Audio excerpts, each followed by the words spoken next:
likely were given singleton information for how to breastfeed twins, and it does not apply. Like, Mhm. twins need twin-specific information, and what we tell families, for singletons does not translate to the twin world most of the time. Hello, and welcome to the Twin Mom Life Podcast. I'm your host, Jess. I created this podcast to help build community, connection, and most importantly, friendships among moms of multiples. Being a twin mom can be amazing and magical. That twin bond is unlike anything I've ever witnessed. But it can also be isolating and overwhelming. I'll be chatting with other twin moms, diving deep into the twin experience, giving advice on what works for us so you don't have to learn the hard way. Juggling two babies at the same time is challenging, but I'm confident we can learn from each other and figure out how to raise these babies together. Hi, welcome to the podcast. Today we have Shelly. How are you? I'm so good. How are you, Jessie? I'm good. Thanks for coming on today. Can you tell us a little bit about yourself? Sure, yeah, so my name's Shelly. I am the, I guess, creator behind Twin Mom Guide on Instagram. Obviously have twins, so fraternal twin boys, and we have a singleton girl, my husband and I. I've been a registered nurse for 15 years, and for the last 10 or 11, I've been working exclusively with like moms and babies and supporting breastfeeding. And then I'm an international board certified lactation consultant specializing in twins and multiples, and I've been doing that for the last 6 years. That's amazing. It's like, I feel like you and Allegra from Aloha Nutrition are similar with like the dynamic duo. Like you're not just a lactation consultant, you also have that nursing background where hers is dietitian. So just think that's so impressive and gives you like such a leg up. And you have twins. So you're like, have the personal experience side. So that's so Yeah. awesome. Yeah. Allegra's fantastic too. Yes, she was so fun, and, you know, she was definitely shouting you out on the podcast, which was really Yeah. fun. So before we really dive into it, can you tell me how you filled your cup today or if you have plans to do so? Okay. So this is going to be a little long of an explanation, but I think it's important for other twin moms to hear if they're just in a busy season of life. So my husband works a lot. He works 65 to 80 hours a week on average, Monday to Friday. He typically works like 9 a.m. to 9 p.m., sometimes till midnight. Then he works Saturday nights, sometimes Saturday afternoon, Sunday nights. So he works a lot, and Yeah. I homeschool our three kids. And so I really don't have like time alone. Like I'm with our kids basically 24/7. So I've had to get really good at like building in ways to fill my cup while my children are around. And it's been that way since our twins were born. So my current way that I fill my cup every night is that I do bedtime with our three kids. So after we brush teeth and whatever, floss, we are in bed. I read them like a few picture books and we read a few chapters from our chapter book, which I love reading with my kids. And that's one of my like favorite ways to connect with them. So that feels cup filling in and of its own. But then once we're done reading, we pray. Sometimes I sing them some songs if like they always ask, but if I'm like too tired, sometimes we skip it, but I'll sing them some songs. And then as soon as we're done that, I put my headphones in and I listen to an audiobook that is not learning, it's just Mm. pure entertainment. And so I get to cuddle with my kids every night and listen to an audiobook. And like, sure, some nights I'd rather like couch run and watch Netflix. But this is a way that I can predictably like depend on that I'm gonna get to do something for myself. So yeah, every night I cuddle with my little trio and I listen to some audiobooks, and that is like my main way of filling my cup right now. Aw, I love that. And what are you currently listening to? Oh, that is a good question. Let me see. It is the things we leave unfinished. It's kind of like a Hmm. dual timeline. Okay, cool. But yeah, and it's really good, but, because I have so many of my friends, like, follow me on Goodreads, and they're like, "How do you read so many books?" I'm like, "Audiobooks." Like, Yes. so, yeah, in doing that, because my boys take forever to fall asleep, so, I easily listen to, like, 1 to 2 audiobooks a week, so that is my way of filling my cup. So my encouragement to other twin moms is just get creative, because sometimes the resources or the time or support aren't there for you to, like, do what you would prefer to do, so just find something you can do in your current season. I love that. That's such a good tip. And yeah, I think audiobooks are like a major mom hack. And it's like the same thing with podcasts. I'm like, I love learning, but I don't Yeah, really have tons of time or the brain capacity to like sit and read. So if someone yeah. could read it to me, then that's just a mom hack. I love that.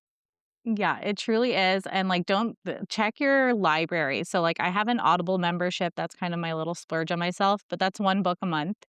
My local library, I listen to so many, like, new releases and everything for free, so moms, get your get your library card back for yourself, and, yeah, audiobooks are is where it's at right now. That's such a good point. I feel like when I think of a library, like I don't think of it having access to audiobooks. Yeah. Audiobooks, ebooks, like digital magazines. We use our library quite frequently.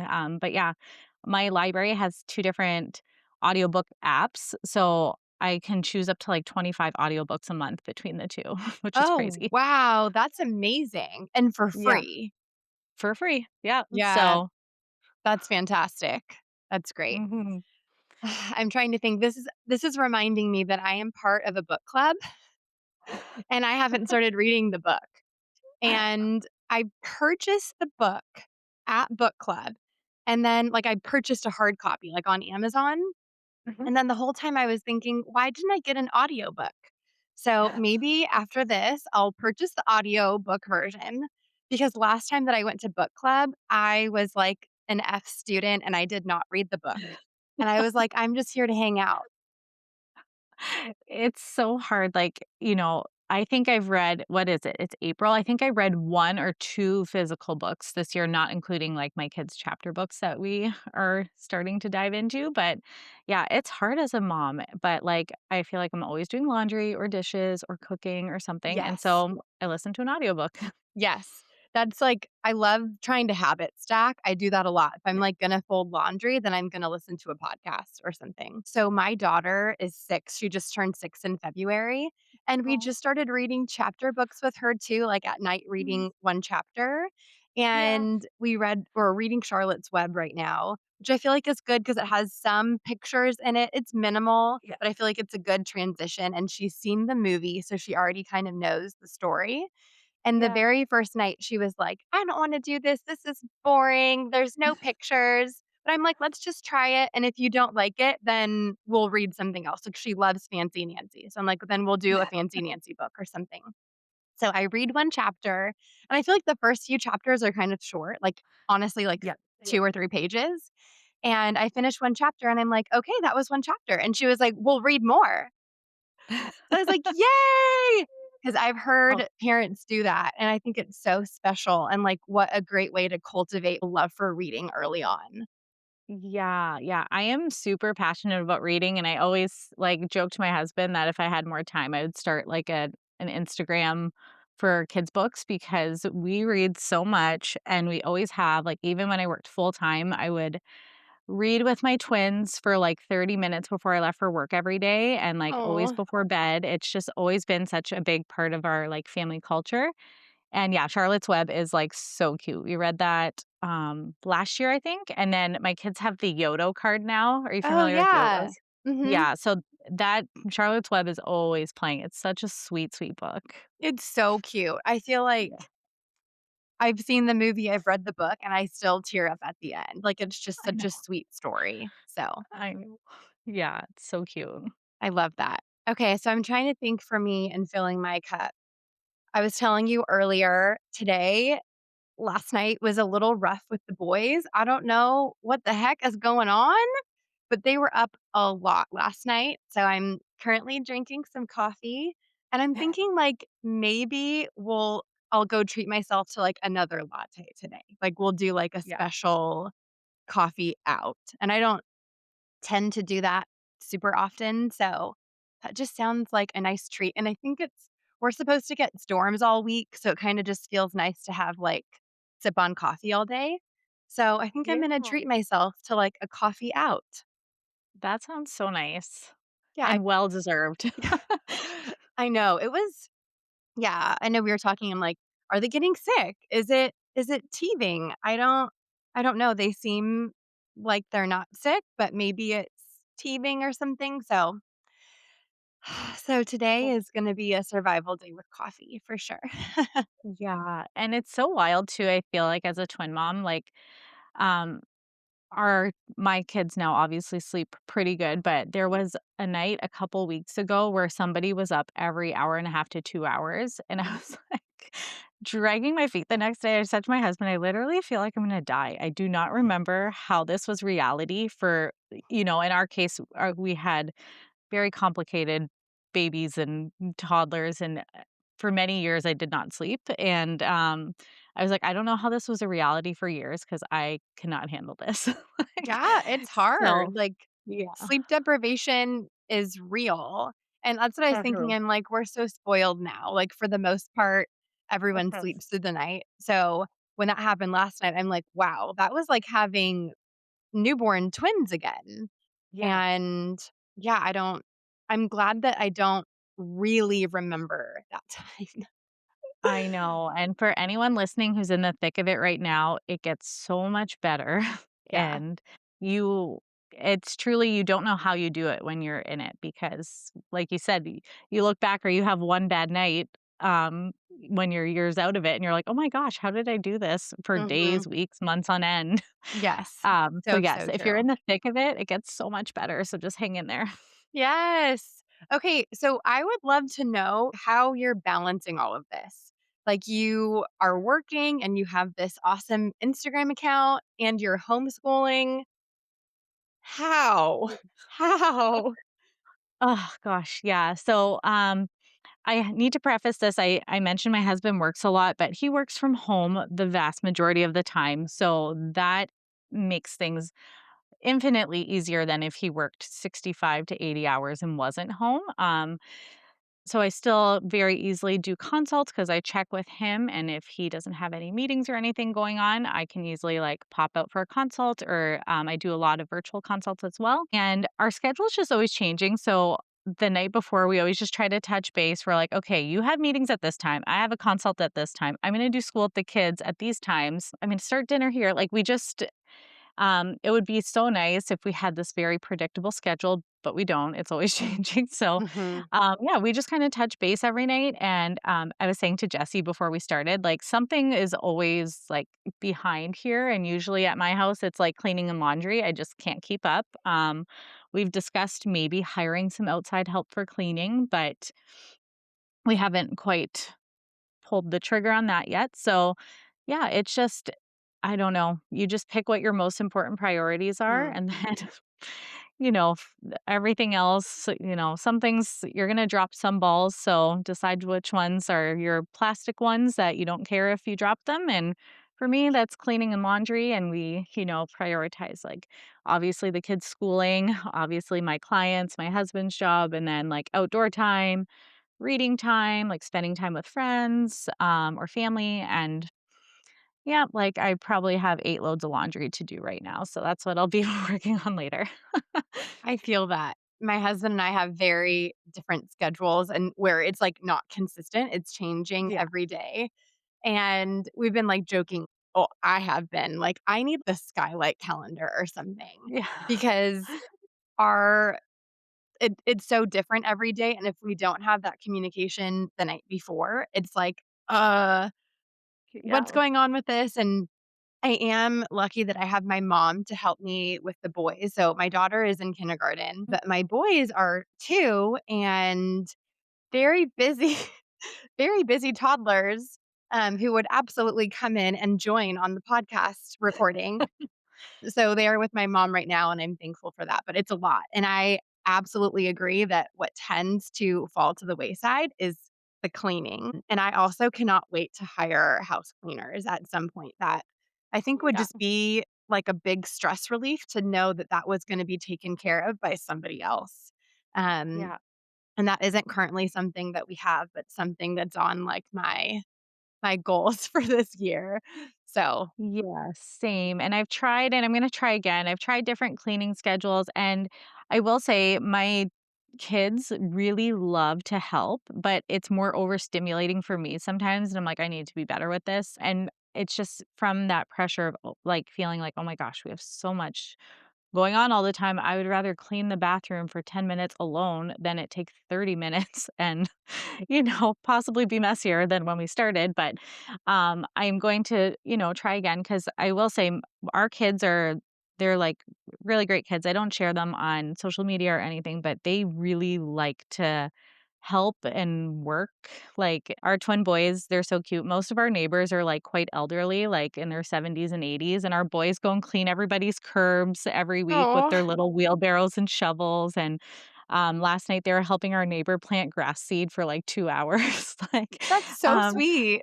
yeah, so so I always go back and forth, like, should I, like, be doing it myself and, like, teaching my kids or involving them more, I should say, because they do know how, or, like, do we outsource it? It's so hard, and it's goes back to that mindset of moms thinking we need to do it all, I feel like, which is a whole other conversation, but yeah, it's on our radar for sure, we're just still deciding what we're gonna do. I'm gonna try another cleaning schedule, see if I can stick to it, if not we'll revisit it.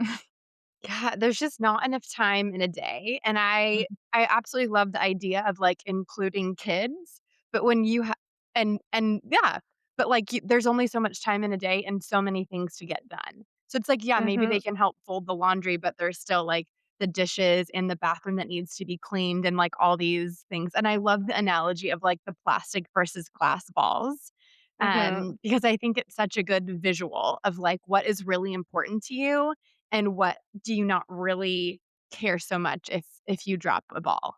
And I feel Yeah, the same way, like, I have similar priorities, so agreed. yeah, yeah, and your priorities can always shift too. That's what I Sure. tell moms, like, I work with so many twin families, and sometimes we have to let something go that really is important to us, but it's not, like, permanent, like, things change so rapidly. I feel like especially when your twins are little, like, in newborn days, like, month to month, things change, so, I always tell families, like, choose what's most important, and if something that's important to you isn't really possible in this season, like, it likely will be quite soon. So yeah, again, anyone listening, just know that things aren't always concrete. It's very fluid when you're a mom, and things are always changing. It's so true. I feel like especially as a twin mom, I feel like a huge theme that comes up is, like, how quickly you kind of have to pivot, and if something Uh-huh, isn't working, then, like, no decision is permanent, and uh-huh. I think especially as a twin mom, like, having a singleton first and then having twins, I definitely learned how to pivot faster once I had twins, Yeah. because you only have the capacity to handle so much. I know we were talking about this off air, but I think we're both, like, recovering perfectionists, and I Uh-huh. think having twins actually helps, like, not be a perfectionist because you only have the mental capacity to have so much on your plate, and some things you just have to let go, so you're not having, like, a mental breakdown all the time. Yes, yes. Having twins was incredibly humbling for me, because oh gosh, I'm trying to think of the timeline here. I was working as a nurse for I think 2.5, 3 years at that point, supporting breastfeeding families. And I had a very clear picture of what I wanted motherhood to look like for me. And then we found out we were having twins. And I'm like, well, there goes everything out the window, or so I thought. But,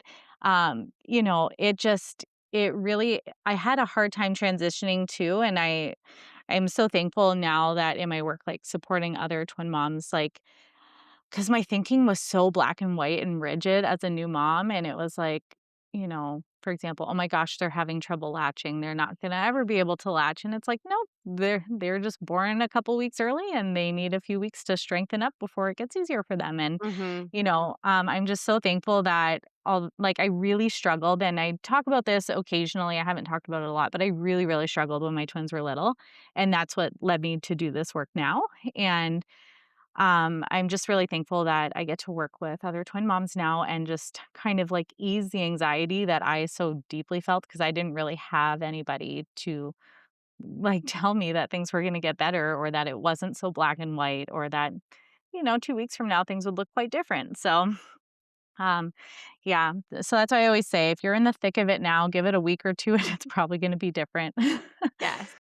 Well, and on that note, what was your inspiration behind Twin Mom Guide and when did you start it?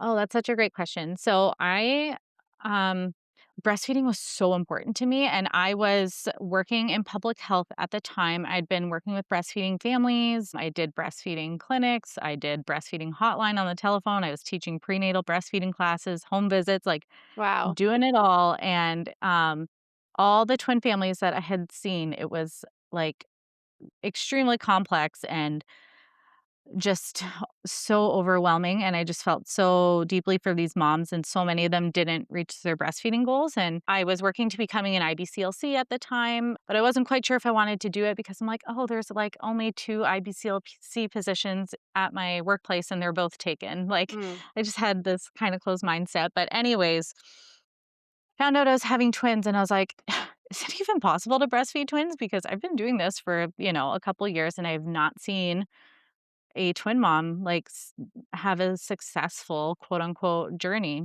and so I'm not kidding, every day I'd be sitting at my desk and I'm Googling, like, "Is it possible to breastfeed twins? Is it possible to exclusively breastfeed twins?" And, like, we had this one handout, and it was always kind of a joke when we would teach prenatal class, there was, like, this one twin handout for people who are having twins with, like, because all of our education, everything, it's geared towards singletons, it wasn't Sure. twin specific. So anyways, so when I had my twins, I was very fortunate. They were born at 37 and 6. They That's were good great. sizes. Yeah, they were both over 6 pounds, and they both latched, like, I tandem nursed them right in recovery after my C-section, and I'm not kidding. I, like, exhaled, I'm like, "Oh, we made it." Well, let's Oh. fast forward to the next feeding when both of them wouldn't latch, and I'm vomiting from the Oh, anesthesia no. from my C-section, and I'm like, oh my gosh, I'm like, "This is a disaster," and they both lost a lot of weight, which was more related to all the fluids I had during my C-section and Hmm. not an indication of them getting enough breast milk, so I was kind of arguing with the nurse. I'm like, my twin B, he peed 12 times in his first 24 hours. I'm like, "This isn't physiologically normal for a baby to pee that Sure. much." It's because I had so much IV fluid, and I had, Mm. and she was like, "No, you have to give them formula." And, I had asked for a pump and they put it at the door and walked away. And I was by myself and just had a C-section. I'm like, how do I get it? Like, Oh my and gosh. And, like, yeah, help me, I'm a first-time mom. yeah, How do I do I think they assumed because I worked in public health and like I knew a lot of the nurses on the floor, either from nursing school or just from my role in public health. I think they just assumed I knew what I was doing and they're like, okay, see ya. And it was just really discouraging. Like my milk supply initially it seemed low and I had lost a lot of blood during delivery, but didn't need a transfusion, but I had lost quite a bit of blood. Babies weren't latching. We were doing some formula supplementation. I was pumping, but hardly getting anything because I was using a Hmm. gigantic flange that was nowhere near what my size was supposed to be. Mhm. That was shocking to me. Like, all the things that you need to know about pumping. Yeah. Yeah. And it was just, yeah. So my milk finally started to transition around day 4, day 5, and I was triple feeding, which is when you nurse the babies, you pump, and then you bottle feed all within the same feeding cycle. So hard. Yeah, I was feeding them every 2 to 2.5 hours during the day because I was really trying to get their weight up and increase my milk supply.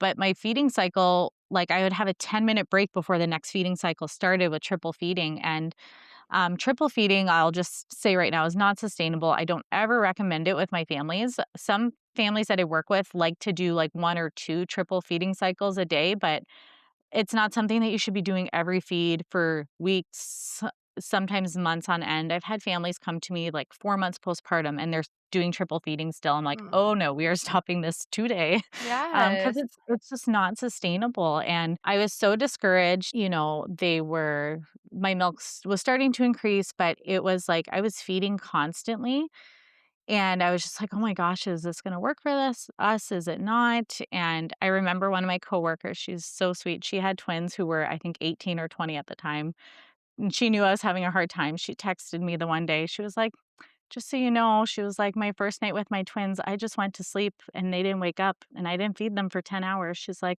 and well, they're doing great now. Like, she's like, don't be so hard on yourself, which, like, Aw. if you're listening, obviously you need to feed your babies. She was just telling me that, she was just making the kind of point that she really had no clue what she was doing and everything worked out. And so, anyways, by the time they were about 4 to 5 weeks old, like, tandem nursing was going well and breastfeeding was going well. I was able to exclusively breastfeed my twins for 2 years. They had formula supplementation from days 2 to 4 because I didn't know about hand expressing, and Mm. pumping wasn't working because my flange was gigantic.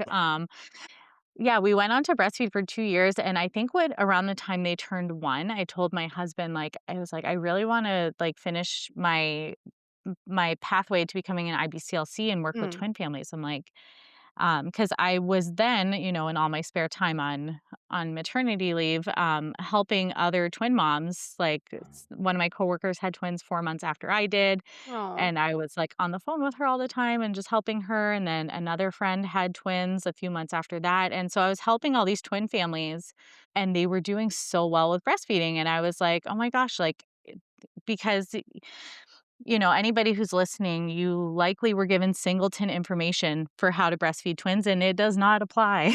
Like, Mhm. twins need twin-specific information, and what we tell families, for singletons does not translate to the twin world most of the time. So, I went back to work. So I live in Canada, and I was extremely, extremely lucky to have a long maternity leave. So when I went back to work, I was like, seeing all the twin families and I was like, okay, what do I need to like finish my IBCLC? Because I had all my practice hours. I'd been doing it for like f- 4 or 5 years at that point. And so I did all my education hours, which was another thing. I had to get it done in like 2 months. And then I found out I was pregnant somewhat unexpectedly with my daughter. Oh my goodness. And my twins were having a massive sleep regression, so it's like I would go to work every day, 8:30 to 4:30. My husband and I would literally, like, high five in the driveway, and he went out to work at that point, he didn't work at home. So he was on afternoon, so he'd be home with our boys during the day, and so I would do, dinner, bath, bedtime with the boys. I would do my online course till midnight, and then my boys were waking up. For whatever reason, they were up for 2-hour stretches, either Oh my between gosh. 1 to 3, 2 to 4, 3 to 5 every single day. Like, did not want dad. He walked in, it was like a mutiny. So, mom was rocking them, super nauseous because 'cause I'm in my first trimester, and it was, like, so hard, and I was just like, "I have to do this because I know if I don't do it now and I have another baby, it's just gonna get pushed off even further." So, Sure. yeah, long story short, I was supposed to write my IBCLC exam March 30th, 2020. So we all know what happened there. So my exam was canceled and I had my daughter and I was, doing practice exams. So I had a newborn, 2-year-old twins, and I was studying for my IBCLC exam. My Oh my husband was back gosh. to work like 2.5 weeks after I had her. It was wild. And That's a lot.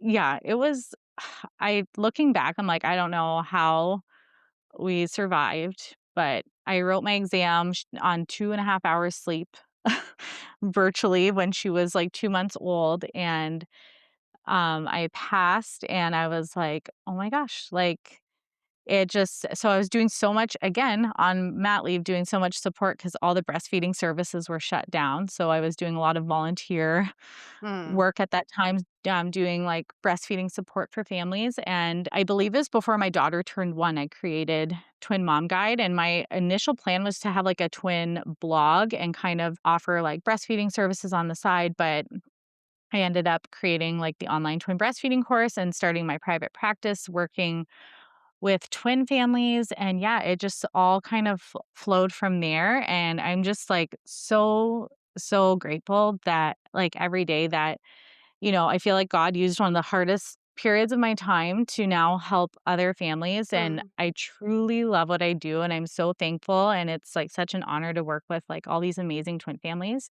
And so many of them, I work with them like through their whole journey. Like I just graduated, quote unquote, a mom the other day. Like she breastfed for 20 months, and we're working on weaning Amazing. now, and yeah, she just weaned her twins at 20 months, and it was like I got to be with her from pregnancy all the way through weaning, and it's that way with a lot of my families, and I'm just like I said, I'm so blessed, and it's truly like an absolute dream job, and I love, love, love working with twin families and just giving them the support and education they need. Because, like, honestly, like I've said before, singleton advice typically doesn't work in the twin world for most things, especially with, like, breastfeeding and sleep and all those things.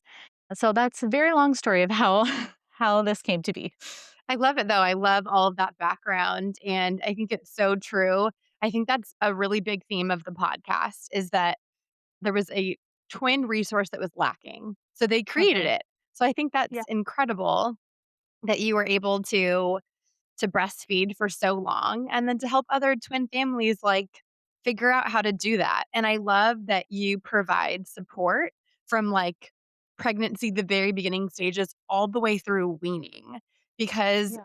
those were things I wasn't prepared for. Like, how do you wean? How do you wean breastfeeding or pumping? All those things. I Okay. was constantly like Googling things, and I would Yeah. have loved to have twin specific support.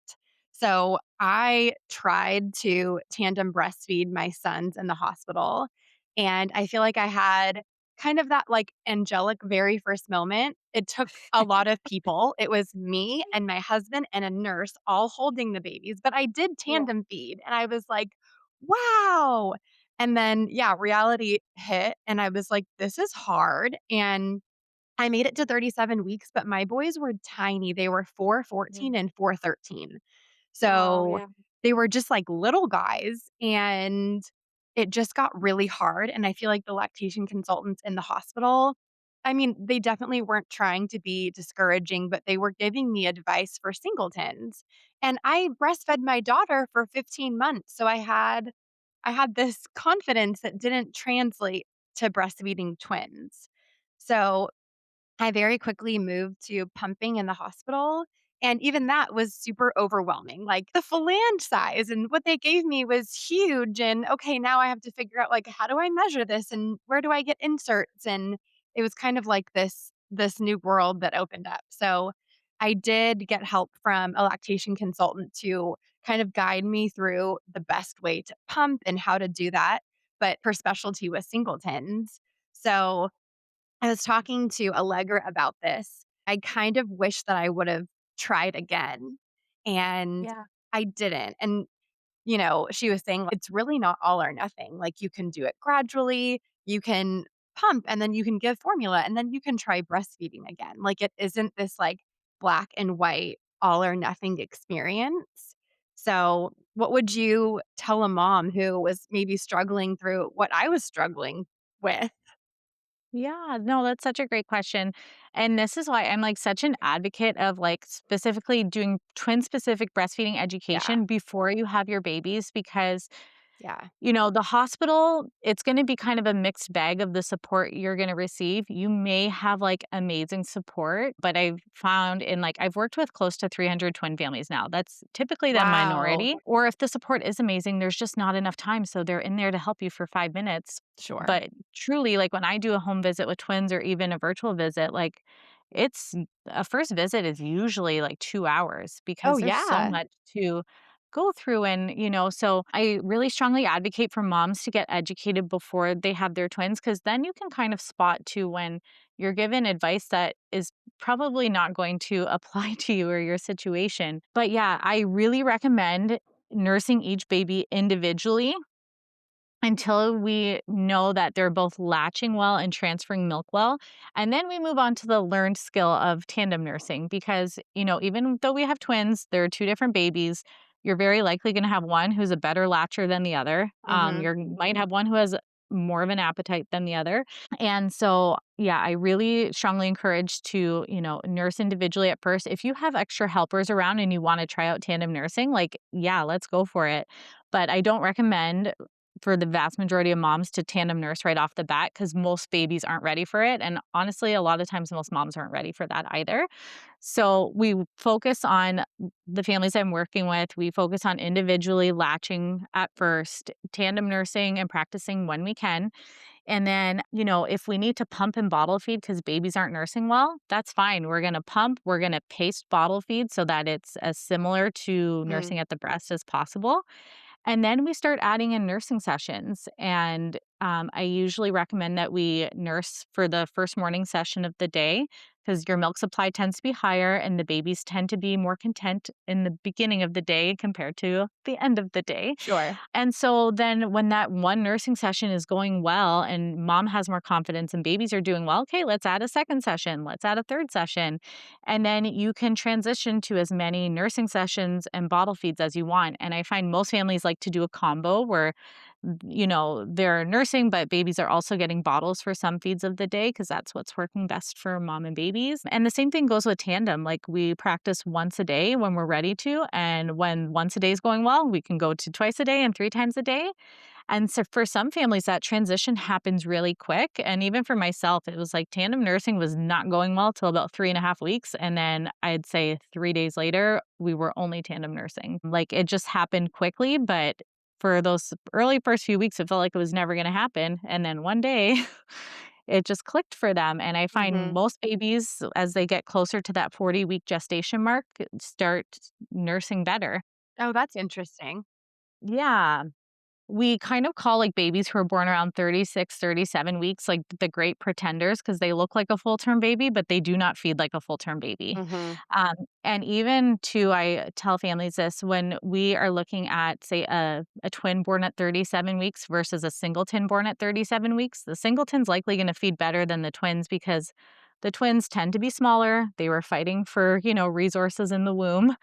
And they just tend to not be as strong as a singleton counterpart born at the same gestational age. So I really like to prepare moms mentally because it can be really hard, especially for us type A moms who just, want everything to work on the schedule that we had in our mind. Hmm. It can look so different day to day, even week to week. So I tell moms, like, let's not even compare feed to feed because it's a Mm. roller coaster. Are things going better this Tuesday than they were last Tuesday? If yes, awesome, we're moving in the right direction. Hmm. If not, okay, let's adjust and see what we can change so we're moving closer to our goals. But yeah, it's just those first early weeks are hard, and I'm not going to lie, like for most moms they're hard. But when we can get through them and establish breastfeeding well, it then becomes so much more manageable. But those first initial weeks are a really big time investment. So if again, mentally, if we can have that mindset that, I'm probably going to be nursing individually. It's not going to be the most time efficient. And it's going to take time for tandem nursing or, even with pumping, moms who want to exclusively pump. It can take time for our milk supply to increase, and babies are still going to want to feed frequently, even though they're doing bottle feeds. And bottle feeds can be challenging for some twins. So, just knowing in our heads that the first few weeks, there's going to be challenges, but that's why we have support. And once we get through that, it becomes so much more manageable. I love that. Well, and I love that you shared for you personally that it really was around that like 3 week mark that things clicked. Because I think sometimes for me, it was like, I had a little bit of a rocky start with my daughter. Like she had tongue ties, I got mastitis. And then once we Mm, worked through that, it was a really beautiful breastfeeding journey. I was able to breastfeed her for 15 months. So with my sons, I was like, why isn't this working immediately? yeah. And like, they didn't have tongue ties, so I guess I just was not getting that, like, quote, unquote, "instant gratification" or that instant Mhm, success, and I don't know if pressured was the right word. I was encouraged in the hospital to pump so that mhm, I could, get my supply going, so I'm glad that I did that, but I wish that I would have had the support to pivot back to trying breastfeeding. Like, when I mhm, didn't just give birth to 2 babies, when I wasn't sleep deprived, like, all of these. I mean, I guess you're always kinda sleep deprived in the beginning, but, when I didn't just, like, give birth and was, like, on this crazy adrenaline high and then, like, crash. mhm. So, I love all of the encouragement, and it just sounds, yeah, like, your course is really amazing. So if someone wanted to access that, would they be able to do that through your website? Can you kind of tell people where they can find that course? Yeah, so full disclaimer right now, if you go to my website anytime in the next little bit, I'm using a template to update it. So it's like half my stuff and half some coaching business. I do not have a coaching business, but time is scarce around here. But on my website, you can get the course. It is also in my Instagram link in bio. Send me a DM. I strongly encourage moms to do the online twin breastfeeding course before their babies arrive because quite frankly, you won't have time once they're here. Mhm. And you want to go in feeling prepared. Like, I can't guarantee success in anybody, if you're working with me one on one or taking the course, because there's so many variables, but I can guarantee you'll feel prepared and you will know. And it's really hard because, like I said, support in the hospital can be kind of a mixed bag sometimes. Like, even the most wonderful lactation consultants who maybe have a lot of twin experience can't spend that much time with you. But I find most of the time, most of the support in the hospital does not have a lot of twin experience, and they kind Mhm. of give you that singleton advice or very like well-meaning. They're just like, "Okay, let's get tandem nursing right away because you have twins and you don't have a lot of time."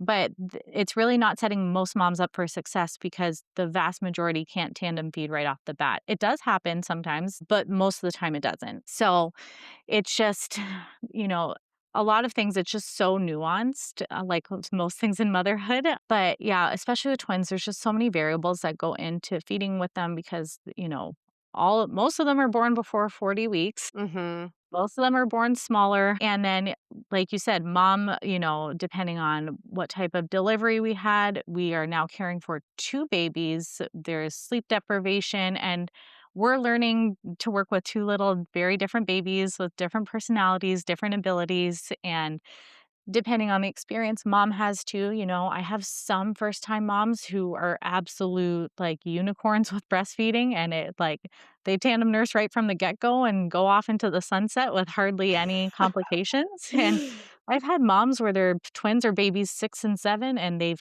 breastfed all their other babies, and they've really struggled with their twins, and it took us a lot of time to get things established. I don't ever want moms to feel discouraged or feel like breastfeeding isn't possible. It 1000% is. It just, with twins, takes more time to establish than it typically does with a singleton.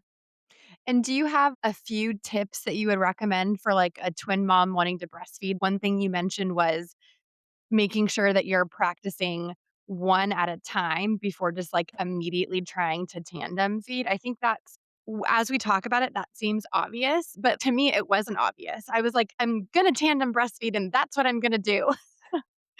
And yeah, Yeah. that makes sense that I should have tried one at a time first. So, any other Yeah. tips like that? Yeah, so, like you said, the nursing individually before tandem, switching breasts each feed. So, a lot of times I'll see moms want to assign like, "Oh, baby A, you're Mm, always on the right, baby B, you're always on the left," and we don't wanna do that for, like, so many reasons. Number 1, twins typically will have one who nurses better than the other, so we want to have the better nursing twin stimulating each breast equally. We want okay. to have the twin who's not nursing as well have access because our breasts typically don't produce the same amount in each breast. Often on social media, you'll see it referred to as a slacker boob when your one breast produces less milk. So we want both babies to have access to both breasts equally. We want both breasts to be stimulated equally. And we also want, for developmental reasons for our twins, if one baby is always on the same side, feeding 8 to 12 plus times a day, that can put them at risk for plagiocephaly, so like flat head. If they're always laying on their left side for feedings and they're never given the opportunity to go to the other side. So I'll have some moms say, oh, but like, baby A won't latch on the left side. So if you have a baby, singleton, twins, if they won't latch on one side, that's usually a sign of like body tension. And that's super common with twins because they're sharing like a womb, So most twins are born very, very tense. So I am a really strong advocate of working with like body workers, like a chiropractor who specializes in infants. Our twins had their first chiropractic visit when they were 4 days old, and it was truly a game changer for them moving their bowels. They were both able to latch a lot better right after that visit. Let me circle back. So, yes, nursing individually at first until they're both nursing well and competently. And then we work on tandem nursing, switching breasts for each feed. And then, honestly, like my best tip is like just work with if you have any concerns, work with somebody, an IBCLC, ideally one who specializes in twins, and like send me a DM. If I can't be the one to help you, like for example, some moms have a certain insurance they want to use, I will connect you within my network. I Mm. have like a group of twin mom IBCLCs. Like we all have twin expertise, Oh, that's great. not yeah, not only personally, but professionally as well, and I will connect you with the best support for you. Because even if it's not coming from me, I want you to have the support that you deserve. So, yeah, like, working with somebody who specializes in twins and having twin-specific, like, education and resources is truly my best tips for you because it's so I always say it's so different, like, with my twins, we had so many struggles, and then with my singleton, I had her after my twins, it was like night and day, night and day. It was so different, so Well, I bet, and, like, breastfeeding twins first, I bet that you were probably like, "Oh, this is really easy, just 1 baby." yeah, and I had my poor daughter, I had, like, a massive oversupply because my boys weaned, like, 2 months before she was born, Mm, so my mhm. body was used to producing milk for twins, but yeah, it was so different, and, like, her and I had our challenges and stuff, but, like, in comparison to what I went through with the boys, like, Sure. it was just it's night and day, and like I said, like, not only when I work with twin families are we focusing specifically on breastfeeding or pumping, but, like, I very much practice holistically and looking at the whole Mm. picture because you're not just like a milk making machine. You are a person who, needs to feel your body and you need sleep, and, like, we're looking at the whole picture, like, what can we do for your family to help you meet your goals with the resources you have and the support you have? And I'm making customized individual plans for every family because there's so much nuance and one size doesn't fit all, even within the twin world. But so, yes, to sum up my top tips: twin specific education, twin specific lactation help. Don't rush into tandem. Let's make sure each baby is latching well. Switch sides at every feed or every feed that you can remember because sometimes we're not going to remember. My easy tip is like an elastic. I would always put it on my wrist for which one baby A was feeding on. I've seen that, that's so smart. Like, Yeah, a yeah. quick visual. Yes, yep, Mhm, and then with pumping too, for moms who are exclusively pumping, flange sizing, flange sizing, flange sizing. mhm. It is, like, truly night and day. I have moms come to me as late as, like, 8, 9 months postpartum who've been pumping with the wrong flange the entire time, and we Oh, change them, and their milk no. supply goes up, like, immediately. It goes up. And it's So, crazy that what comes with a pump is huge and not yeah. typical. So, I think when I was pumping in the hospital, I didn't have anything. I really didn't pump with with my daughter. I joke that I, like, quote unquote pumped for fun maybe 3 times to, like, try it. And then with the boys, I was like, "This hurts," and I didn't know anything. I didn't even know what a phalange size was.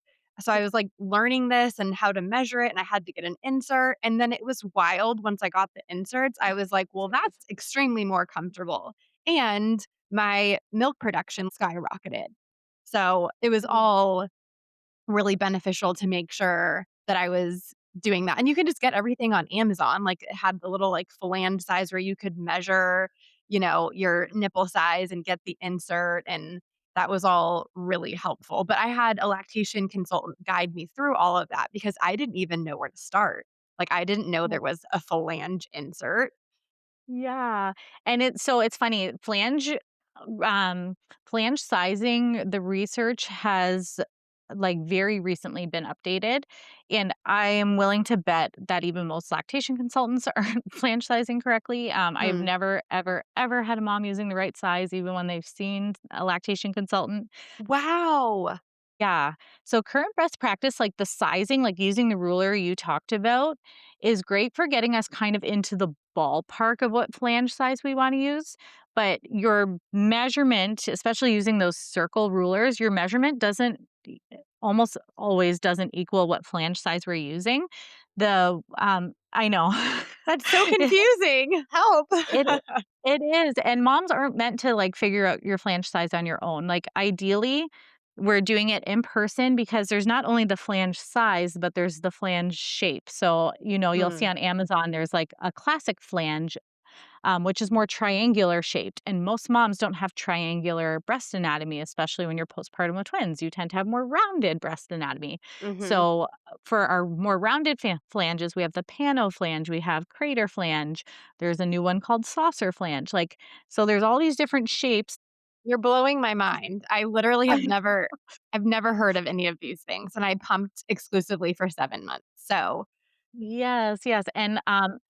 And you mentioned inserts, so I don't recommend using inserts unless we're using a wearable pump, but if you're using, okay. like, a traditional, like a Spectra or one of those, like, traditional primary pumps, we wanna size you in your correct hard plastic flange. So let's say so inserts can be a great way in the meantime while we're waiting for a flange to come in. Okay. But even I find with the inserts, you're usually a few millimeters smaller in a hard plastic flange than you are when you're using an insert. But the Shoot. best I know. I know, and every time I talk to a mom or do a consult or even, on other podcasts, everyone's like, "What?" And you're not supposed to know this information. Like, it's not for moms to figure out. That's why you have IBCLCs and you want one who is flange fit certified. So, I Okay. did a course through Babies in Common. So if there's any other lactational professionals out there, Babies in Common, Jeanette Frem, her course was literally life-changing for my practice and the families that I serve. But yeah, when we're flange sizing, so we wanna measure the nipple tip, not the base. So we measure the Okay. tip, and that gets us in the ballpark. I did that wrong for sure. Yeah. I'm like, "Man, I wish that I wish I all the things I could have done differently," you know? It's just making Yeah, me giggle like, "Wow, and it's hard, we don't know what we don't know. I was using a Sure. 24 flange, and I'm probably like an 11 or a 10. Like, Oh my it's gosh. yes, the average in my practice is honestly like a 14 millimeter, and I'll have moms, they're like, "Oh, yeah, I measured myself, I'm a 19," and they end up being like a 12. And so, yeah, That's wild. the old flange sizing, like when I gave birth to my twins, they would say, "You don't want the nipple touching the tunnel, like the flange tunnel. You want Mhm. there c the nipple cannot touch the tunnel." Well, what happens when the nipple's not touching the tunnel wall, your surrounding areola tissue is being pulled in, Mm, to the flange tunnel as well, which is creating, like, soft tissue damage. You're not draining the breast effectively, like, I had a massive oversupply with my twins, like, massive once I started, like, making milk and whatever, we had a bit of a delay there. I had a massive oversupply, like, I don't even wanna say because it was really, like, just super uncommon, and I don't want anyone to, like, hear numbers and think anything, but I would pump and I would still feel massive amounts of milk left behind. Like, I was never draining when I pumped ever. Even with my singleton, I was teaching nursing, like, skills labs at the college, and I had to, like, pump with her sometimes. She wouldn't take a bottle, she wouldn't whatever, but I pumped just in case. And I always felt milk left behind. I had clogged ducts and mastitis so many times with my mm, boys. So, yeah, it's it's wild, but when you're using the incorrect flange size, you're very likely to have a lower milk supply, clogged ducts, mastitis, tissue damage to your nipple or areola. So the way that we want to see that it's if the correct flange size, number one, no pain. You should not have pain at all. If you have pain, it's automatically not the right size for you. Number 2, the nipple should be rubbing on the flange hmm. wall. Like, the nipple should be the only thing entering the flange tunnel, nothing else. And you should have strong sprays of milk. They say within the first 2 minutes, but truly it should be under 30 seconds that you're Oh, seeing wow. strong sprays of milk coming. I had a mom that I did a consult with. She was 8 months postpartum. This was a few months ago. And she was like, "Oh, yeah, sometimes it takes like 8 to 10 minutes for me to start seeing sprays of milk. And we changed her flange size, and she was like, "Shelly," she was like, "I got sprays in 10 seconds." She's like, "What the heck?" Like, Oh my gosh. this poor mom was using the wrong size for 8 months, and she was, like, so upset because she was like, "I saw 4 in-person lactation consultants, Mm. and all of them, I was like, I feel like my pumping could be better. I feel like my pumping could be better." And they were all like, "Oh, no, you're fine. You're fine." Some That's moms, so it just takes frustrating. a long time, and yeah. So, yeah, we want, like, no pain, strong sprays of milk, no, like, areola tissue should be entering the flange tunnel. It should just be your nipple rubbing on the tunnel wall, which sounds uncomfortable, so I recommend using I like liquid coconut oil if you're not allergic Mhm. and spraying that into your flange tunnel for some lubrication, or you can use pumping spray, like, whatever you want, just lubricate that tunnel. But yeah, the way that we see what the best flange size is for you is by switching out multiple ones in person to see which one you respond best to. Now, when I practice virtually, I'm pretty good at it. Like, I can almost eyeball when I see a mom on camera and say, "Yeah, you're probably gonna be this." And I'm almost always right just because I've done so many in-person ones that I'm now really good at doing it virtually as well. So, I always tell moms, like, don't try to DIY flange sizing. Like, please see somebody who knows how to do it properly. And yeah, like I used to have like a flange sizing ruler that I like had as a highlight on Instagram, and I removed it because I'm like, Mm. nope, this is not accurate anymore. And moms aren't supposed to be able to figure out your own size. It can take, a lot of trial and error, and there's like nuance, and you're like very freshly postpartum. So it's not for you to try to figure out on your own. So please reach out for help if you think you're using the wrong flange size, because you probably are, but we can get you in the right one, and will make pumping so much more enjoyable and quicker. Like, I had moms who were pumping for 45 minutes to empty, and now they pump like 20 minutes. So, That's great. Well, and it's crazy that you brought up, like, if you have the wrong gland size, that it can lead to clogged ducts. So with my uh daughter, I did have mastitis. With the boys, I never had mastitis, but I had clogged ducts probably weekly. It was, like, oh yeah. so often where I'm like, "Oh, here it is again," and it was so painful and uncomfortable, and I'm Mm. thankful it didn't turn into mastitis, but it was yeah, they're really painful. So, like, "Oh, man, I had the wrong gland size for the whole time I pumped." Yeah, and honestly, like, I used the wrong flange size the whole time I pumped for my twins and my singleton, and so many moms I see, like, and I always say too, like, just a PSA, if you don't feel that something's right, or if you think something could be optimized, or you're wondering, like, just reach out for help. I have so many moms who are like, "Yeah, I've followed you for months, and, I just kept going back and forth. I didn't know if it was a big deal." And they reach out. I have so many moms at like 4, 5, 6, 7, 8, 9 months reaching out. They're all using the wrong flange size. We make their pumping more efficient. We can change up their schedule a bit to just help overall make breastfeeding and pumping more manageable for the family. And yeah, like, you're not meant to figure it out alone, so don't ever hesitate to reach out. Like, I'm happy to help you if I can't, er, if I can't help you in that, like, you have an insurance and you wanna use that and I don't take that, I'm gonna send you to somebody who can, because, like, you deserve the best support. Being a twin Oh, mom is hard, like, it is hard, so you deserve support no matter where it comes from to help make things more manageable for you. I love that. Well, and earlier you brought up that, like, there shouldn't be any pain in pumping, and if you have pain, then you need to try a different flange size. So I have a question about that in regard to breastfeeding. For, like, a new mom with maybe, like, sore nipples, what is normal and what isn't? Because I had extreme pain with my daughter, and then Mm. once her tongue ties were released, so she had tongue ties and also was born with a swollen salivary gland under her tongue. Have you ever seen Oh. that? Like, it looked like a bubble. Once, like, a long time ago, I saw that, but it's not common. Sure, I'd never heard of that. Yeah. Even the pediatrician was like, "Oh," like, he had never seen that before. So, they did end up releasing that as well as her tongue ties, and that Uh-huh. made a world of difference. So, yeah, in regard to pain, what's normal for, like, a new breastfeeding mom? Oh, I love that question so much. Okay, so I say pain is never normal. If you're having pain, that's like a red flag that something can be changed, improved. And it's not always as, traumatic as needing a tongue tie release. Sometimes it's as simple as a positional change. And like I said, with twins specifically, I find a lot of times they just have a lot of tension. And have a saying in lactation, tight hips, tight lips.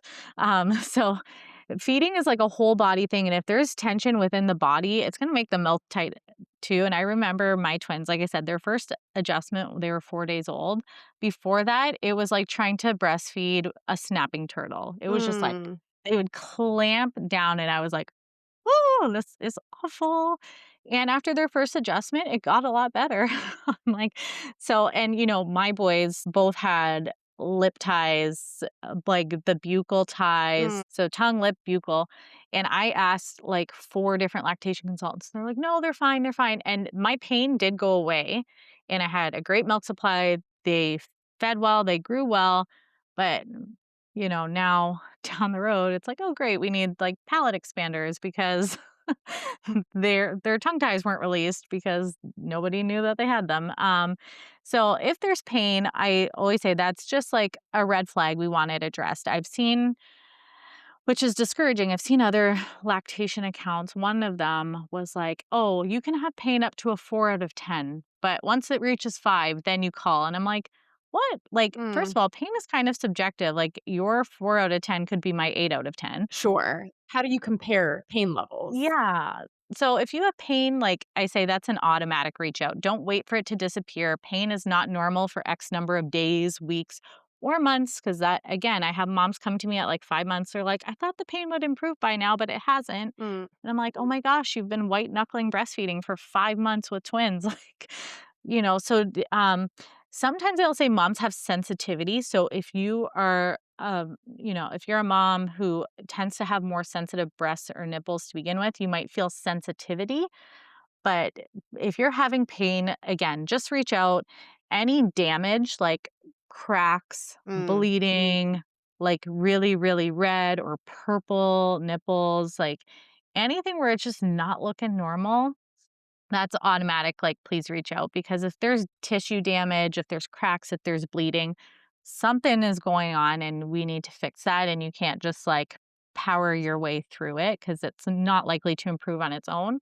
And the longer we wait, sometimes the harder it can be to fix it. And mm, the more run down mom feels. Like, if you can imagine, like you said, it hurt. And if you had gone months with it hurting, you're not as resilient when you seek help to be able to, continue on with maybe doing some of the work that might be needed to help make the situation better. mhm. And do you feel like you see tongue ties more now than ever, or do you feel like there's just more awareness about them? Because I feel like when my daughter was going through that, my mom and maybe even my mother-in-law were like, "What the heck is a tongue tie?" Like it wasn't like a something that was talked about Yeah. when I was younger. So I'm not sure if that's a newer thing or that it's just being diagnosed more, like people know what it is. Yeah, that's a great question. I think awareness is just increasing. Like my husband, for example, has a severe tongue tie. And I keep telling him, like, I brought our boys to be seen by a pediatric dentist. And I'm like, so we're going to do palate expansion for them first and then see if their ties need to be released. And I was like, do you do adults? Cause like my husband, he could use some help. um, That's so and funny. yeah, and it's like and I know I can see that I have a tongue tie. Hmm. So, it's like, I feel like, and my cousins, for example, I can tell this sounds crazy. I did this really great course about, tongue ties and oral habituation, and I can tell by the way somebody walks if they have a tongue tie sometimes. Really? Like Like, yes. like you were saying, tightness what is it? Tightness in the hips, tightness Yeah. in the Tight lips? hips, tight lips. But, like, my one cousin, he walks on his tiptoes, and one time I asked him, like, "Can you open your mouth and stick your tongue up to the roof?" Because I was just curious. I'm like, lo and behold, he has a tongue tie. And Wow. because it's yeah, so and again, like and I remember when he was a baby and, like, my aunt was like, "Oh, yeah, breastfeeding's not working," and they pivoted to formula, which, like, it's awesome that we have that option for another way to feed our babies. But yeah, it's just, like, it was not a thing in our time that I know of, Mhm. like, 20, 30 years ago. Awareness has definitely increased. Like, with my boys, I wasn't an IBCLC yet, but I was like, "I swear they have ties." Like, and Mm, it was so ties can be present, but is it affecting the function, like the way that the tongue moves in the mouth and feeding and like, the argument could be made like, so my boys were gaining well, but I had like a gigantic milk supply, but functionally, other things were challenging for them. Like one of them had a really hard time when he started solids, which was mm, probably related to that. And now, like, there's some speech concerns that is related to the tongue tie. So, but things like doing chiropractic and stuff really helped with their function. But is their function optimal? No, but it's gotten them through to this point. So, yeah, that's a great question. So I always say too, like, not all IBCLCs are trained in oral function. So mm. if somebody just looks at your baby's mouth and they're like, "Oh, you have a tongue tie," it's like, no, we want to assess the function. Like, what's the tongue doing? So again, that's where you get second opinions because not everybody has this training. It's not required to become an IBCLC. So it's like extra courses that you have to take. And I'll be honest, tongue navigating tongue ties is not my favorite thing. Mm, I've learned about it because that's how I can support twin families better. But some of my more complex cases where I'm like, this is out of my wheelhouse, I will mm, refer because I'm like, I'm not gonna like stumble my way through and affect this family's feeding journey. So I'll refer to somebody who I know has more expertise than I do in guiding families through this. And I always say second and third opinions don't hurt if you're being told one thing, but your mom instinct is telling you there's something else going on, like always follow your gut. Well, that's how it felt for me. Like, I was a first time mom with my daughter, and I was in so much pain. Like, I would tell my husband, like, I would cry every time that we would breastfeed. I would start to feel panicky because I Yeah. knew it was going to hurt. And I think I had mentioned to him something like, this this pain is almost the same level as pain with my labor contractions. And he was Mhm. like, that doesn't seem normal. And our pediatrician kept kind of like putting it off, like, oh, her tongue ties really shouldn't be affecting breastfeeding. And then we finally did. Like, we hired a lactation consultant. She referred us to like tongue tie specialists, which is where she had it released. And I'm so glad that I did get a second opinion because I was like, my level of pain isn't normal, and maybe I was downplaying that in the office because I wanted to seem, I don't know, strong or something, but I'm glad that we got a second opinion and got everything fixed because then we were able to breastfeed for 15 months. And I also love that you have been bringing up tension. So, this isn't in relation to breastfeeding, but, my twins were very tight and had torticollis, like the tight neck, Mhm. and my son Wyatt, specifically baby A, had it pretty bad, where in photos, even his head was like just kind of tweaked. So we Mhm. did have a chiropractor that helped a lot, enough for my son Waylon to not need a cranial helmet, but my son Mhm. Wyatt did. And one thing that I did that did not help them was the way that I placed them in their bassinet. They always slept next to each other in their bassinet, and I placed them in alphabetical order. So my son's Oh, name are Waylon and Wyatt. So WA went on the left, WY went on the right. And because Wyatt already had a strong preference to turn that way, he just wanted to look at his brother. So I in doing that with my little system of not mixing them up or knowing who I fed first or what diaper I changed, I actually made his torticollis worse where he did develop, what's the word of where they have like a flat. plagiocephaly. Thank you. I'm always like, I'm gonna stumble on that. He developed that and he did need a cranial helmet, even with physical therapy and going to the chiropractor. So I always tell, not that moms would do this, but it was like kind of a survival tactic for me. Like, don't put them in the same spot. So when you brought that up of doing that and making sure you're switching sides, I was like, yes, I know from personal experience that it's not good for anyone's neck or head development if they're always in the same spot. So, especially if Yeah. if they're twins and they already have like a side turning preference. So, Yeah, Yes. no, that's great, and thank you for sharing that because, like, honestly, like you said, like, we don't know what we don't know, and there's so Mhm. much as moms that we just don't know, and especially when we have twins, like, I always say, I wish I could go back to day 1 and do it all again because, like, I did not know so much, and I would do so many things differently than I did because you just don't know, like, and so that's, again, why I find, like, support so helpful because, like, I had visits with moms where they were assigning breasts right from the get-go, and I Mm. was able to tell them, "Yeah, I probably wouldn't do that for these reasons," and they were able to make, like, an informed decision if they wanted to continue assigning breasts or start switching, and, even with, like, putting your babies down in cribs, like you said, or a bassinet, like, I knew that from public health, we'd always teach, like, put them at the head one time and the foot the other time because Mm. they're gonna always wanna, like, turn towards the light source or the door or whatever. Mhm. But you don't know, and it's great that we have, like, chiropractors who specialize in babies and PTs and helmets when they're needed because, like, sometimes those things are needed whether you've done all the right things or not. Mhm. My daughter had severe torticollis, and she was by herself in there.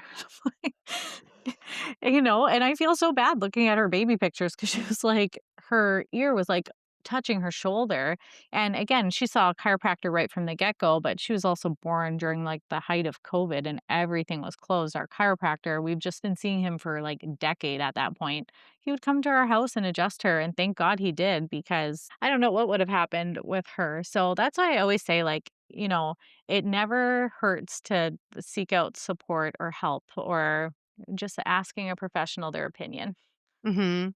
Well, this has been so helpful. I feel like you are just a wealth of knowledge, and I love your page. Your page is like the perfect mixture of informative, you give twin facts, and it's like funny, which I feel Yeah. like we all need some comic relief as twin moms. Like, don't you Yeah. do like funny Fridays? And they're just Yeah. the cutest, silliest videos that just kind of make you giggle about twin mom life. So I love your page, and this has been so informative, and I wish that I would have known this stuff a few years ago. Like you said, if only we could go back and with the knowledge that we have now. So, Yeah. well, is there Yeah. anything that we missed or that we didn't get a chance to talk about? Okay, I'll say one more thing because I could seriously go all day. Okay, so when we find out we're having twins, a lot of the focus can sometimes be on the stuff, right? Like, what do we Mm, need to mhm, survive? And it can be hard, I find, in social media and kind of this influencer culture. Like, you'll see eight different pumps recommended and like a bunch of different bottles and whatever.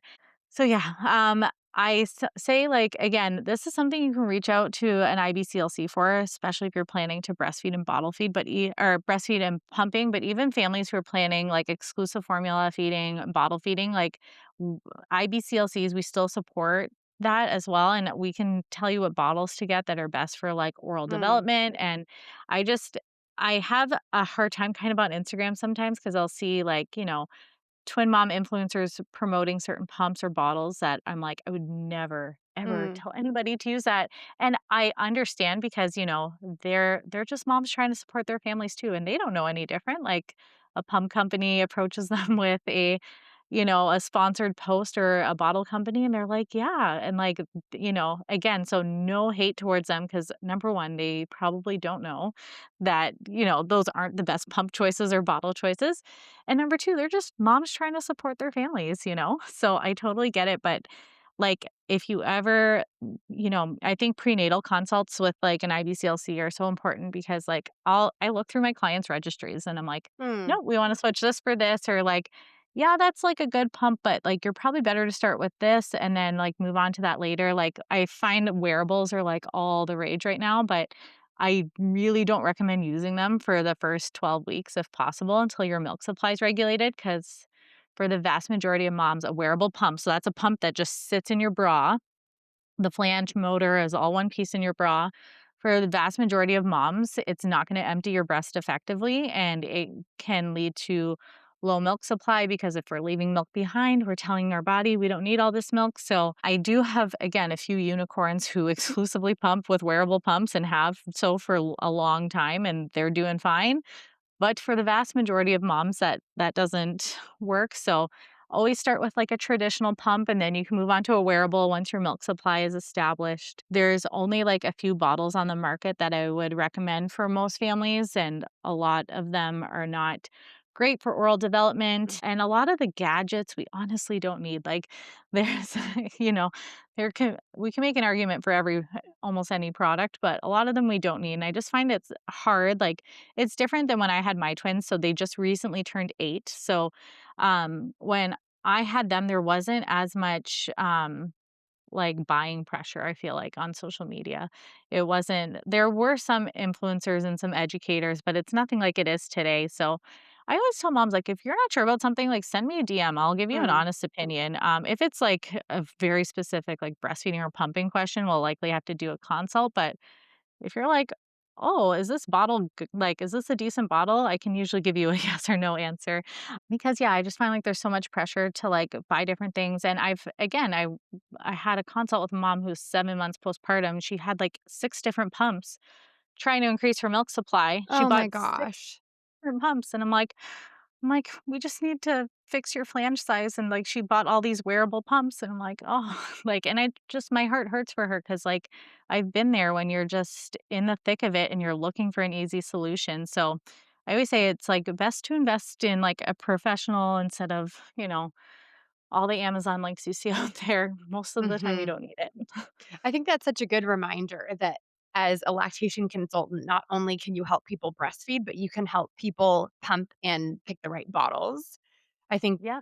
that's really important to say. And I will say, I tried a wearable pump, and the benefits to me weren't worth it. Like, I didn't really get increased mobility like I thought I would. You can't bend Right. over because everything spills out. I thought they Yep. were significantly more messy to, like, transfer milk, and I lost a lot of milk that way. So, I did buy a wearable pump thinking, "Oh, this will make my life easier," and it really didn't. So, Yeah. just from that side of it, like, it wasn't it wasn't all that it was cracked up to be like I thought it was going to be, if that makes sense. Yeah, and I've seen again, like, I'll see kind of, like, reels that are usually sponsored, and it's like a mom is, like, skipping through town with her wearables on. I'm like, "Yeah, this would have, like, actually spilled in real life," like, you know? Yes. And wearables can be great, they can be a really great tool, but again, like, so many moms need support with them and, like, your flange size will be different with a hard plastic flange than it is for your wearable, so, like, Mm, that's another fun thing we gotta troubleshoot, and there's a good friend of mine, she's an IBCLC, her name is the Breastfeeding Mama on Instagram. She just had her 4th and she has all singleton, she had her 4th baby.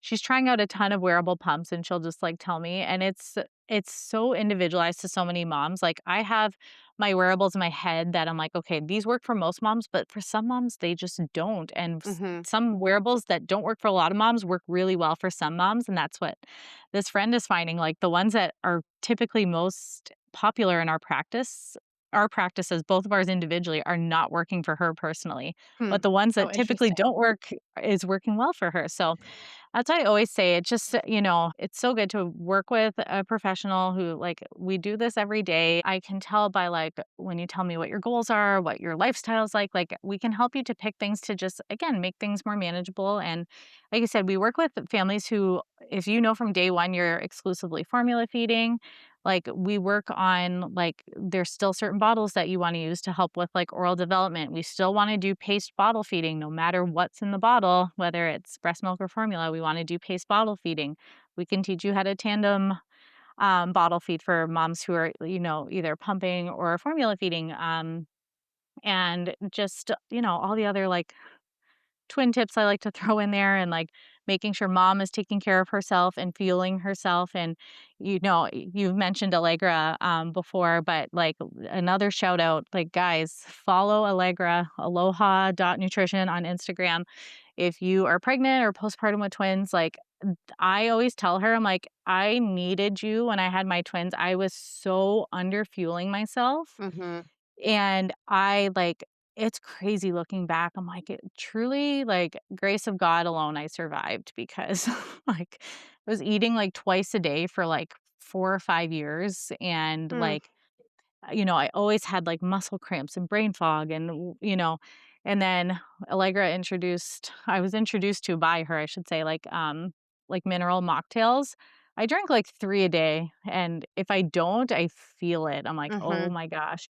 And mind you, I have other health issues going on, so that won't be the case for every mom, but she's fantastic for, like, how to fuel yourself as a mom, especially with twins, like, during pregnancy and breastfeeding and pumping and postpartum, like, our nutrient requirements, energy requirements, vitamins, minerals are much higher Mhm. than, like, when we're not pregnant or if we were having a singleton, and there's really not much research when it comes to, like, twin pregnancy, twin postpartum, breastfeeding twins. There's not much like published research, but there are practitioners like Allegra who, we see in clinical practice like what these moms need. And so many twin moms were like underfueling ourselves and we're drinking gallons of water, but no electrolytes. Like I was drinking so much water and I still felt thirsty. My muscles were Hmm. crampy and achy all the time.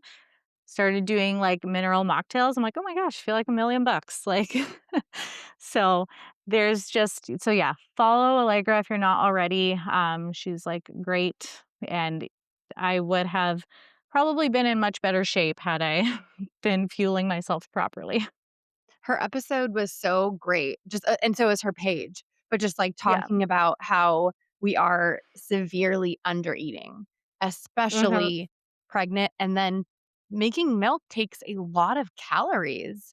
So, I love Yeah. that she did that, and in her episode, she provided so many amazing examples of, like, snack ideas, meal ideas. I was, Yeah. like, taking notes, like, "I'm integrating all of this into my own life and family, where actually one of her things was like she loves a quick stir fry, like a Mhm. one pan stir fry. I'm like, "I'm making that tonight." And Yeah.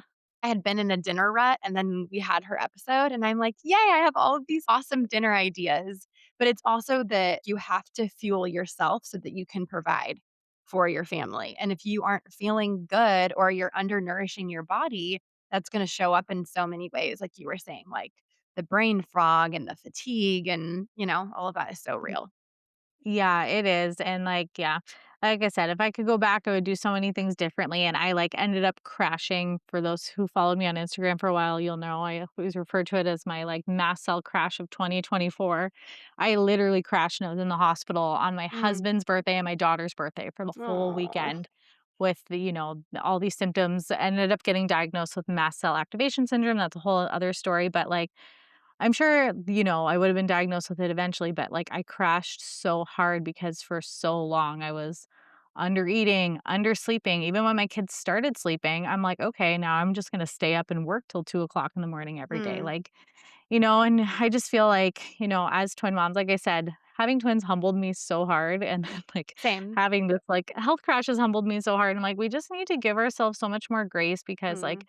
being a mom is hard and having twins is hard. It's the best thing in the world. It is, like, the biggest blessing, but it's challenging too, and, like, Mhm. we deserve to get more sleep when we can, and we deserve to, like, eat nourishing foods and not, you know, eat like half a, like, leftover crusty sandwich at Mhm. 9:30 and call it a day, like, you know?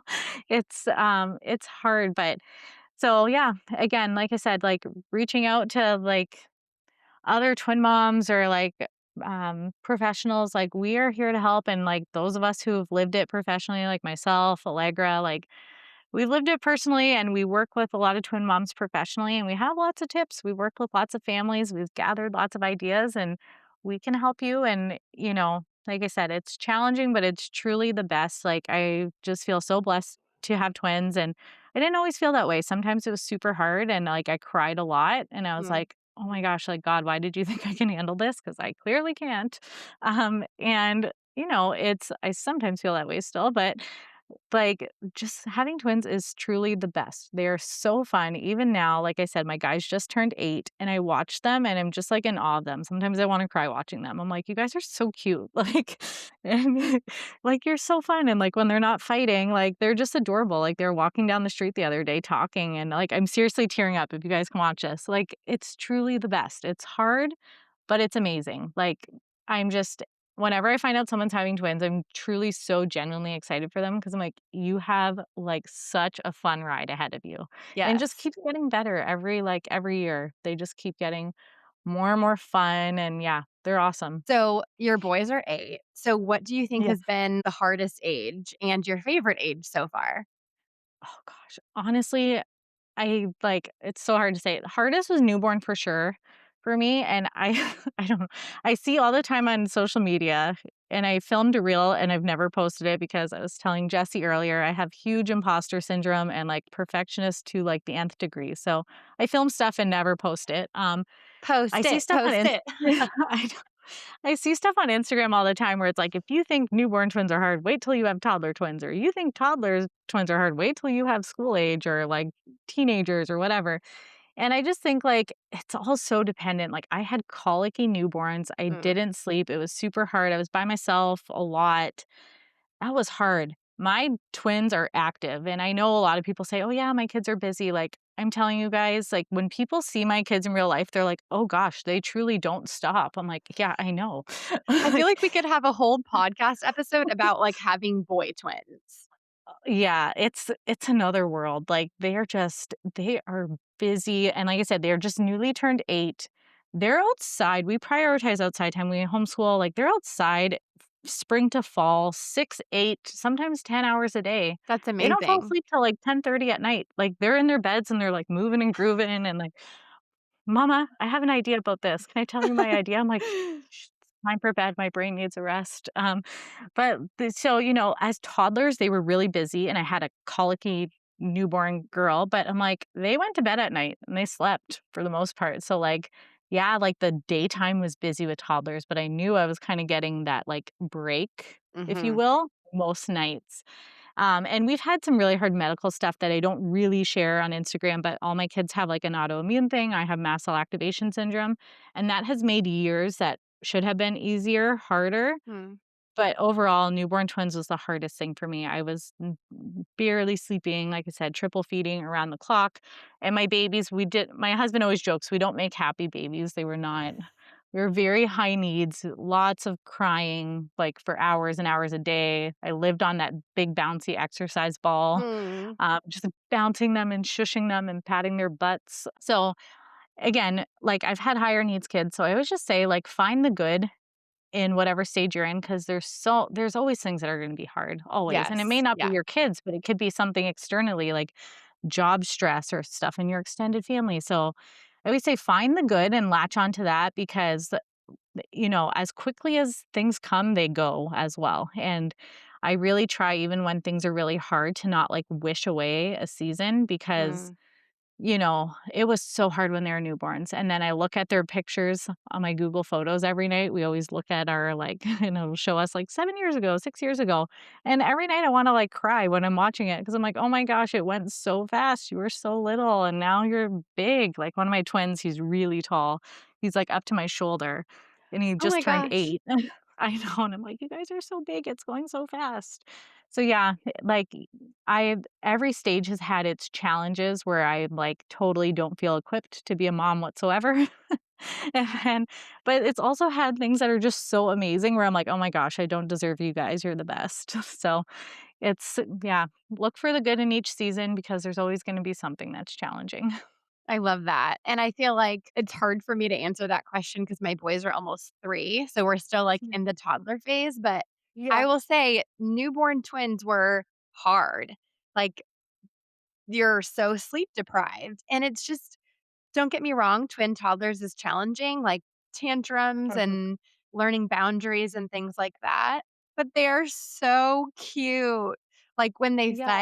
they fight hard, and when they're cute, it is, like, next level adorable to watch. Yeah. Like you were saying, I get teary-eyed often just, like, looking at their bond, and they're super into holding hands right now, which is the cutest thing in the whole world.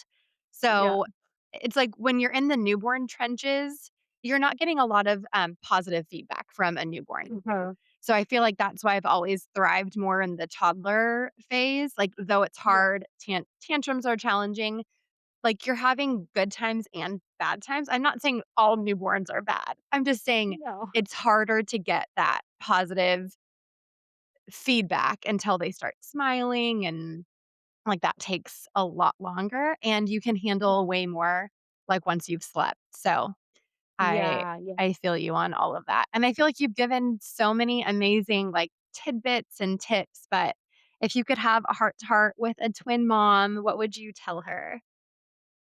Yeah, probably just like echoing what I just said. Like having twins is truly the best, and people think I'm crazy. If I could go back to day one and do it all again, I would in a heartbeat. When someone tells me they're having twins, I'm truly so excited for them.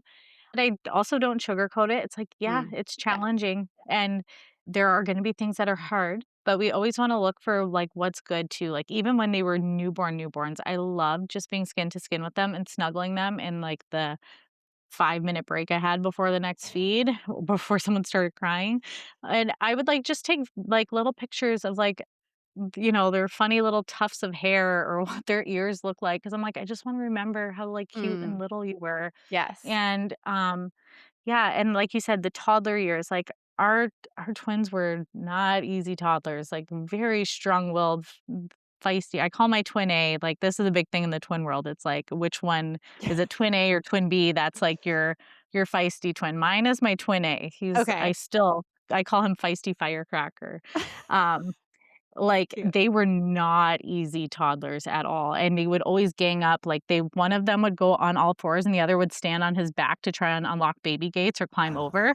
Like, they were next Oh my level, gosh. like, and but they were so funny, and, like, I learned so much about trucks that I never would have known or cared to learn, like, and to this day, I get excited if I see an excavator and they're kinda getting to the age where they don't care as much, they still think they're Aw. cool, but, like, they used to love it, and it's like, so anyways, like, there'll always be something hard, but, like, acknowledge the hard, cause yeah, it is hard and it's a struggle, but don't dwell on the hard, like, Mm, focus on the good and make other twin mom friends because it's just like, we get it. Have twin mom friends who their twins are older than you and they can encourage you and tell you it's gonna get better. Have twin mom friends who are in the same stage as you so you guys can commiserate together, and then have twin mom friends who are behind you where you're the one who's encouraging and telling mm, them, like, "It gets better."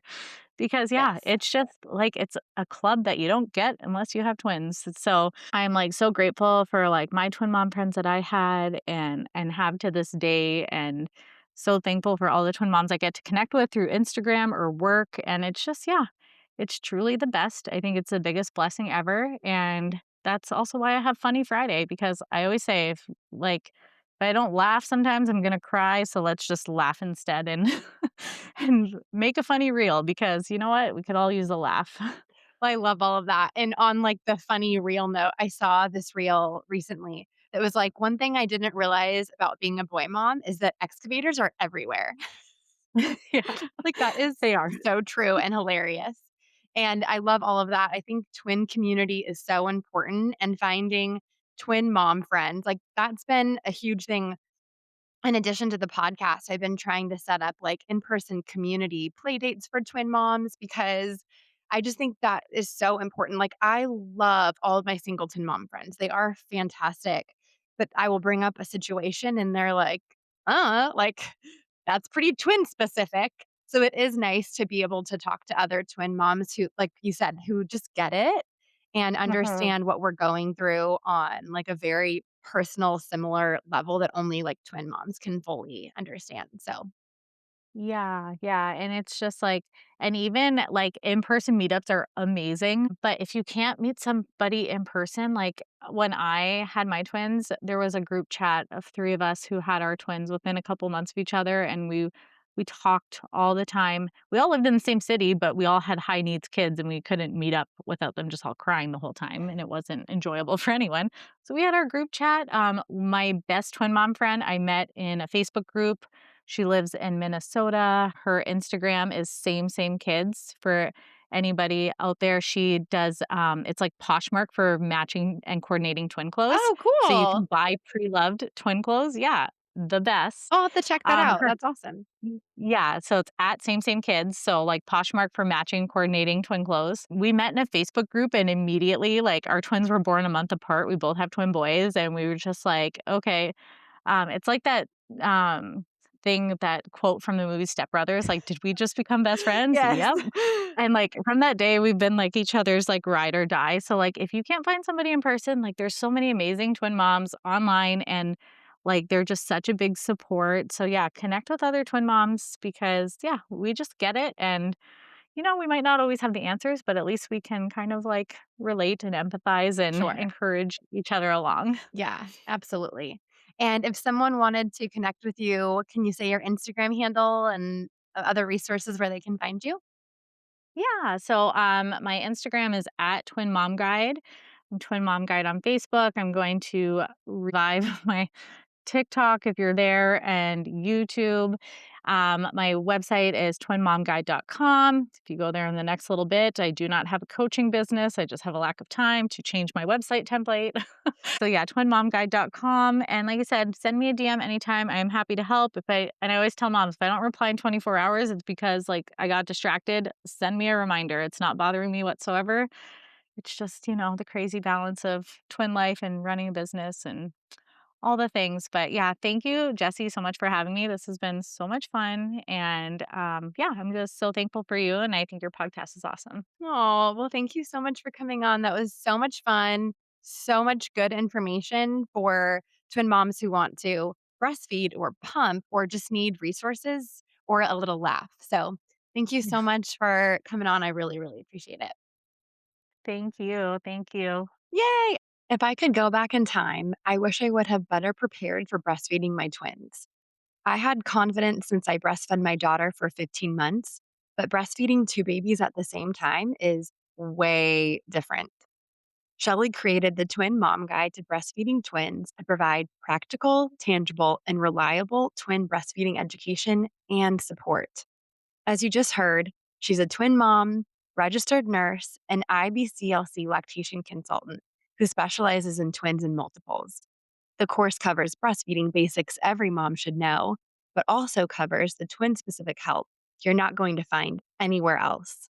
It addresses the biggest concerns that twin moms have, like how to build a milk supply for two babies, tandem feeding with both nursing and bottle positions, and supports both nursing and pumping journeys from a twin mom perspective. As twin moms, we face unique challenges, so finding a course made for us in mind is key. It's an online, on demand course with over 60 video lessons, 7 bonus downloads, and a private Facebook community. And the best part, it's only $99. Check out my link in the show notes to get your course today. Thank you for taking the time out of your busy twin mom life to listen along. I hope this podcast shed some light on a topic that's been on your heart and gave you more confidence as a twin mama. If you know a twin mom, please send this her way. If you like what you heard today, please subscribe to the podcast and leave a review. Check out the show notes to be connected with today's guest and get discount codes for brands I love. See you next Thursday. Until then, you were made for this.